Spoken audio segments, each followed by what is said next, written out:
তোমার পৃথিবী থেকে নির্বাক। পিচঢালা পথের শেষে এসে থেমেছি। চারপাশে শুধু কংক্রিট আর নিস্তেজ সময়। মনে হচ্ছে ভেতরটা ফেটে যাচ্ছে নির্বাক। তবু বাইরের মুখে এক বিন্দু কোনো কথা নেই।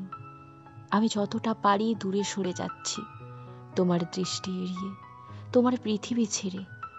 তুমি খোঁজো না আমায় আর ফিরে। এক একাকিত্ব এখন আমার প্রিয় সঙ্গী। আকাশের দিকে তাকিয়ে ভাবি, সব বিধায় কি এমনি নীরব হয়? কেউ বোঝে না, তবু ভিতরে ভিতরে ভেঙে যায়। যদি কোনোদিন এমন কাউকে পাও যে তোমার মনের মতো হবে, তাকে আঁকড়ে রেখো, যেন সে না হারায়। আমি এবার সত্যিই যাচ্ছি, তোমার পৃথিবী থেকে একেবারে নির্বাক।